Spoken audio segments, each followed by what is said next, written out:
Hey there, it's Mr. Steven, and unfortunately I can't be in class with you today. I also tried to record this video in the middle of the week, and I tried like 4 times, and it didn't work. Sorry. Today's class, and speech class, yes, is all about pitch and modulation of your voice. Now, if you did what you were supposed to do, and that was find a poem or a speech, but preferably a poem that you like, you have hopefully read that many times and you're ready to present that poem today as part of your speech or as your speech. You do not need to speak more than 1 minute. Okay, 1 minute is all you need. So even if you're in the middle of a poem and you hit the minute, that's totally fine. All we're focused on is your pitch and modulation of your voice. How are you using your voice as a tool to help communicate layers under the words of the poem? Okay? Now, like I said, hopefully you've already prepared. I'm sorry I didn't send this earlier in the week. Oh well. Today, you are going to be filmed again, okay? It's okay if your poem is being read. I'm hoping this won't be the first time you're reading it aloud. We are focused on pitch and modulation, okay, for the purpose of helping engage your audience. If you remember the first time we met, I said communication, the way I define communication is getting an idea from your head into someone else's head, the audience. You can know what you want to say, okay, and you can try to say it, but the audience has to receive it. It has to actually get into their head in order for communication to have happened.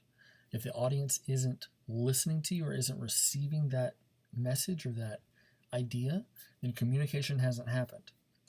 So we're using pitch and we're using modulation. We're using the cadence of your voice. We're using your voice getting really, really, really high or going really, really low, or speeding up the way you're talking super fast, super fast, super fast, or slowing down to capture the audience's attention. So these are just ways that you can use your voice, the tool in your tool belt in speaking, to add layers under the words. Okay, so if you were doing, I think I did Mary Had a Little Lamb last time, Twinkle Twinkle Little Star. Twinkle, maybe that, I don't know, whatever. Twinkle, twinkle, little star, how I wonder what you are, up above the world so high, like a diamond in the sky. Okay, what I just did was boring. Okay, it was monotone. I may have inflected a little bit, but if you've read the poem and you've comprehended the poem, you know what the poem's trying to say.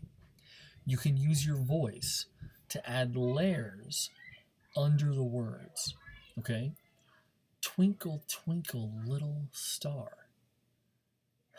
How I wonder what you are. Do you see what I'm saying?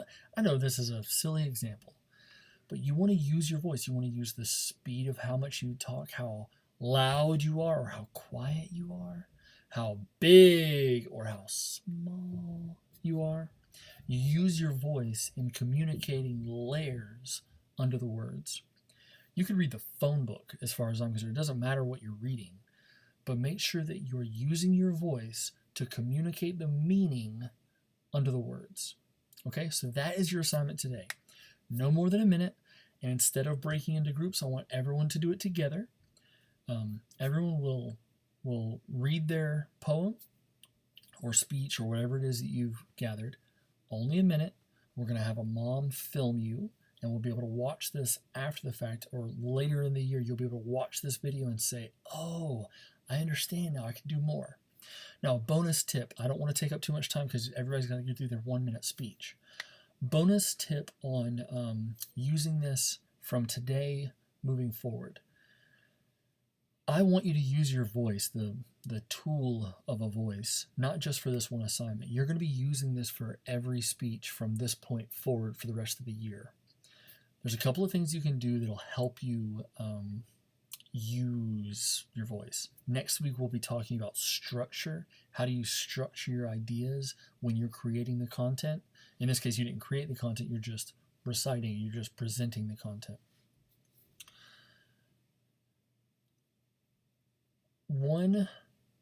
You do your first read through, okay, of your poem. Read your poem for comprehension. What is this talking about? What's the content? What is this? Where's the emotion? Well, what is this, right?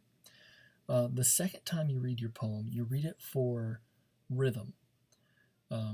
Think about like the last time you read a Dr. Seuss book. There is a rhythm to every page in his book, and once you get it, you almost sing the words. You don't just read the words. Like once you catch the rhythm, it keeps it going, right? You want to then apply the rhythm that makes sense with your poem. Make sure that as you're presenting the poem, you're using that rhythm to help the ideas come out. So first is read for comprehension, then read for speed and time and rhythm, right? Natural rhythm. You want to do a read through for emotion. When is the emotional high, or when's the emotional low, or when's the excitement? When's the boringness? When's the drudgery? When's the hope, right? And once you've identified where those are, and if you pay attention to where they are in the rhyming scheme, you may find a way to use your voice to help communicate those layers under the words. And then a fourth run through, you want to read for breath. Now, we don't usually talk much about breathing when it comes to speeches, but it's an underrated thing to know about. You could read through and just wait to see, when do you want to breathe? Twinkle, twinkle, little star, how I wonder what you are. That's when I wanted to breathe. Now, I don't know if that makes the most sense, if that was the right time to breathe, but that's when my body wanted to breathe. If it was the wrong time in reading it, I might say, oh no, I'm going to take a big breath that's going to ruin the rhythm. I need to make sure I take a breath over here where it won't ruin the rhythm, or it won't ruin the emotional moment in the speech or in the poem. Does that make sense? So you read through for breath. One thing I would encourage you all to do before you speak today is so you're going to do this 3 times. You're going to take a deep breath. You need to hold it into your body. If only your chest is coming out, you're not breathing properly. Your diaphragm needs to go all the way down into your belly, which is going to make your belly come out. If you're skinny, don't worry about it. Your belly's still going to come out. So what?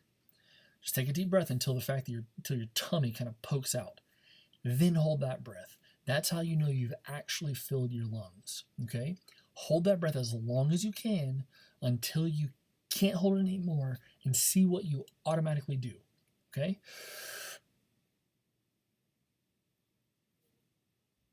We'll pretend that I can't hold it anymore. You'll usually do a big rush of air out and then take a big suck in of air. Okay? I want you to do it again and try to release your air slowly, as if you were blowing through a straw. Okay? When you're done, you'll also want to take in a deep breath because your lungs will be hungry. They want air. Okay? Try to slowly breathe in. Okay?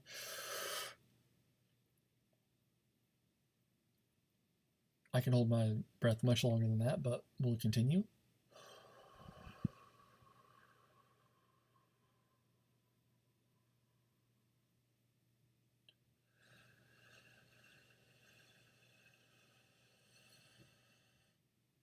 Okay? Very different than the big gust and the big suck in. Okay? Now that you've done that and your body has felt the difference, as you're reading your poem, think about those kinds of breaths. When do you need to take a slow breath, or when should you take a fast breath? Okay? I know it may sound weird, and as a group, I'm not there, so I don't know what you're doing. You're all hyperventilating or something, but whatever. Now that you know that, think about that as you breathe. Okay, this is a good breathing exercise for when you're going to project your voice to the back of the room. We'll probably talk about that later in the year, but I'm laying some groundwork and planting some seeds now that we'll talk about then. All right, everybody gets to do their presentations today. Hopefully you all got a poem and you're prepared to do this.